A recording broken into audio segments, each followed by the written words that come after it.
Hi, kumusta ka na? How are you? Are you okay? Ikaw ba ay busy, masaya, o malungkot? Mabigat ba ito?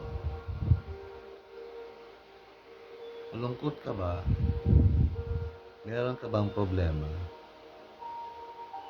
Meron ka bang suliranin? Ikaw ba ay bigo? O masayang masaya sa buhay? Meron ka pa bang pera? Kung wala na, come here. Bibigyan kita ng piso. Oh, pera pa rin yun ha. Kung ayaw mo ng piso, edi gawin kong 2, 3, 4, 5, 10. Kung ayaw mo, edi gawin kong 20, 50, 100 gusto mo. O ayan na kumusta na kita. Ako, hindi mo ba ako kumustahin?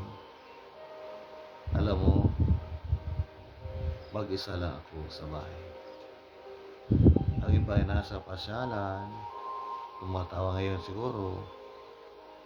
Ang iba ay nasa trabaho, naghahanap ng pera.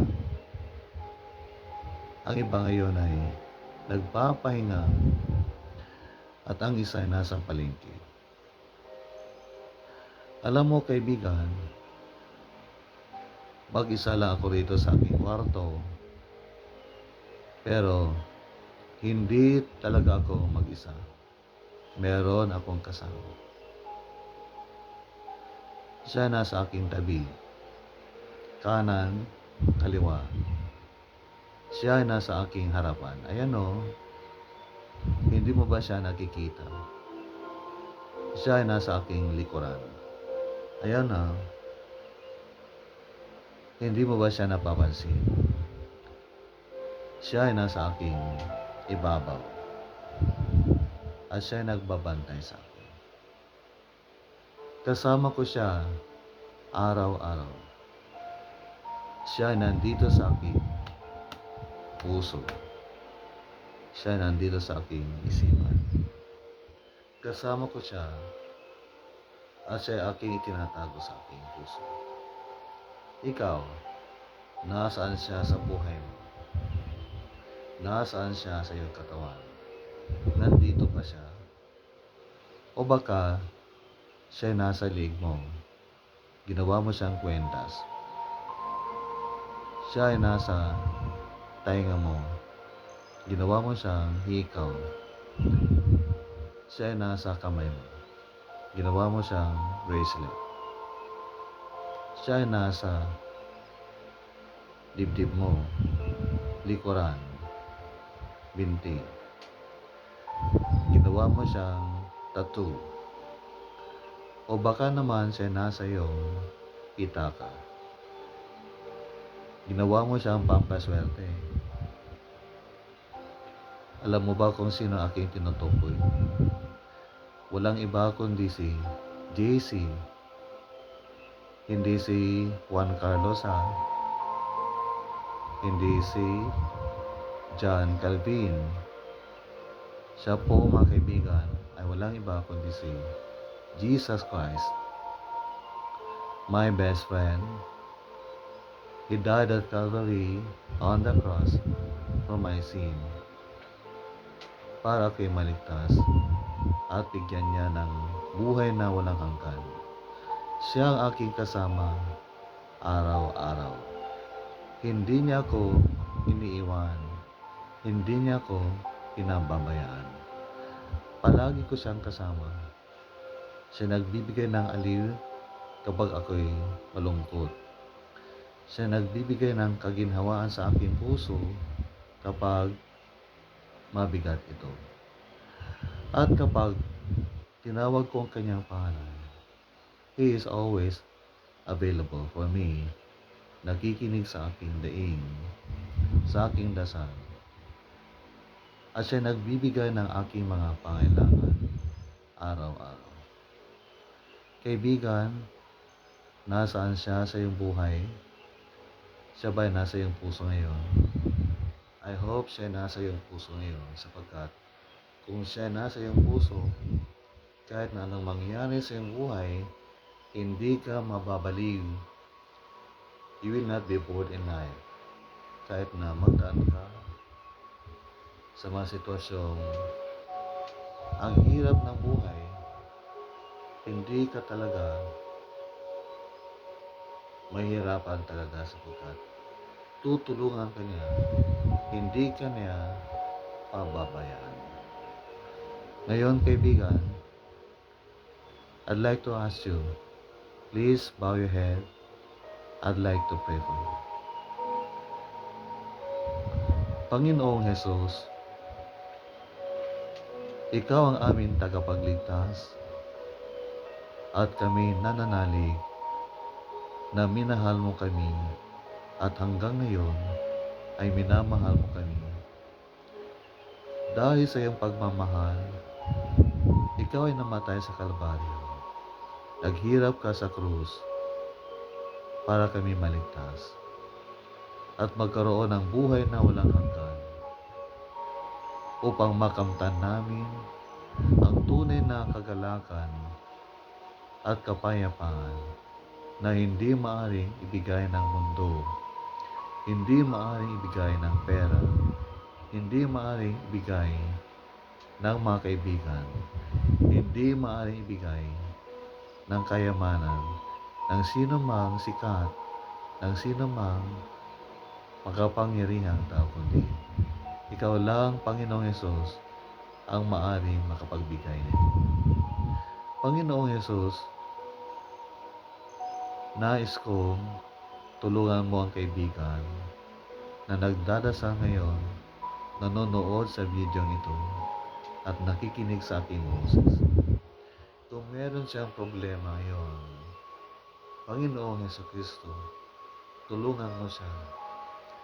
Pagaanin mo ang kanyang puso, ang kanyang loob.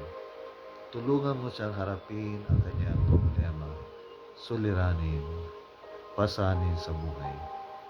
Samahan mo siya palagi, Panginoong Hesus. Tuwing siya ay iiyak, punasan mo, Panginoong Hesus, ang kanyang mga luha. At hinihiling ko sa iyo, yakapin mo siya, Panginoon, sa sandaling ito. Yakapin mo siya. Kung siya ay nawala ng mahal sa buhay, iniwan siya ng kanyang kaibigan, ng boyfriend, ng girlfriend, siya ay pinagpalit ng kanyang asawa. Siya ay iniwan ng kanyang mahal sa buhay sapagkat siya ay pumanaw na. Panginoong Hesus, yakapin mo naman siya at iparamdam na mahal mo siya at siya ay mahalaga sa iyo. Opo, Panginoong Hesus, maraming salamat sapagkat sa iyong harapan kami mahalaga at kailanman ay hindi mo kami iiwan. Dahil dito, Panginoon, kami nagtitiwala sa iyo at tulungan mo kami magtiwala sa iyo araw-araw, lalo na sa mga sitwasyon kami nahihirapan, mabigat ang aming kalooban. Feel namin, Panginoon Hesus, na kami mag-isa lamang at kami iniwan ng aming mga kaibigan, mga mahal sa buhay. Panginoon, maraming salamat sa iyong presensya at maraming salamat sa iyong pangako sa aming buhay na kailanman ay hindi mo kami iiwan at hindi mo kami kailanman pababayaan. Maraming salamat sa iyong sapat na biyaya. Salamat, Panginoon Hesus. Ito ang aking hinihiling sa iyo, sa iyong pangalan. Amen. Alam mo, kaibigan, may sikreto ako. At ito ay Hebrews 13:5 sa English. Sa last part ng verse, I will never leave you I will never forsake you. Hindi kita iiwan, hindi kita pababayaan. Ang besikulong iyan ay nakatago sa aking puso. At kapag malungkot ako, mabigat ang aking puso. Feeling ko mag-isa lang ako, aking nire-recite ang besikulong ito. Sabi ko sa aking sarili, I do self-talk, actually.